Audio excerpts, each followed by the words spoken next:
Bonjour à tous, dans ce tutoriel on va voir comment déplacer une application sur la carte SD du téléphone. Alors bien sûr pour ça il faudra avoir pris le soin préalable d'en insérer une dans la petite trappe située sur la partie haute du téléphone. Et ensuite pour déplacer une application sur la carte SD histoire de gagner de la place dans l'espace de stockage principal du système, on va ici dérouler là le volet de notification.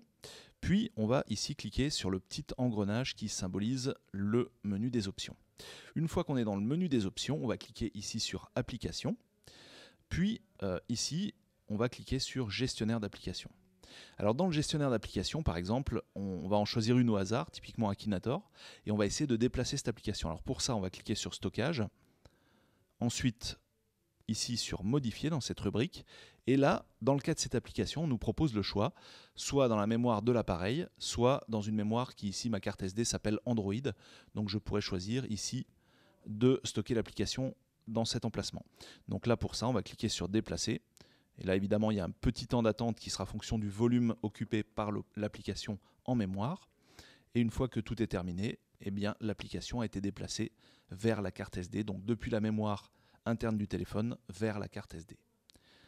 Donc là on voit que même pour une application qui n'est pas forcément très lourde, ça met quand même un certain temps. Donc évidemment quand il s'agira d'un jeu qui pèse 1 giga voire plus, bah forcément ce temps sera supérieur. Voilà, tout est terminé, on va vérifier si c'est bon. Lorsqu'on clique sur modifier, on voit que notre application a bien été stockée ici. Alors maintenant ça c'était un cas d'école favorable, mais on va voir que ce n'est pas le cas de toutes les applications, on ne peut pas systématiquement les déplacer. Tenez, prenons par exemple ici l'appareil photo, qui est une application intégrée nativement au téléphone.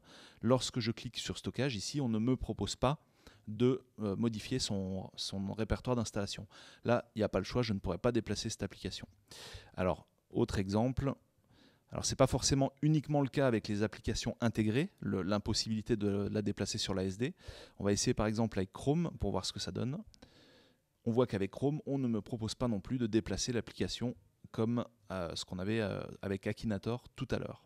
Par contre, un petit jeu comme ceci, par exemple Double Dragon, typiquement, là je retrouve bien mon volet stockage avec la possibilité de modifier l'emplacement dans lequel se trouve l'application. Voici donc la manip à effectuer pour déplacer les applications vers la carte de stockage. Alors aussi, une chose qui peut être vraiment sympa, c'est si vous vous demandez quelles sont les applications qui prennent le plus de place dans votre mémoire système, typiquement votre mémoire est saturée, par quoi il faut commencer quelles sont les applications qu'il faut commencer par déplacer dans la carte de stockage. Bien pour ça, il y a un petit utilitaire vraiment sympa qui s'appelle Disque Usage et qui vous donnera cette information très rapidement. Voilà, on va appeler l'application Disque Usage.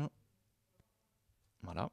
Et donc Disque Usage va ici scanner l'ensemble de la mémoire du téléphone et instantanément va vous dire vraiment ce qui prend de la place. Alors là typiquement ça c'est mon volume total et on voit qu'ici ce qui prend un tiers de la place, même plus, c'est le répertoire DCIM. Donc là c'est les photos et les vidéos stockées dans mon téléphone.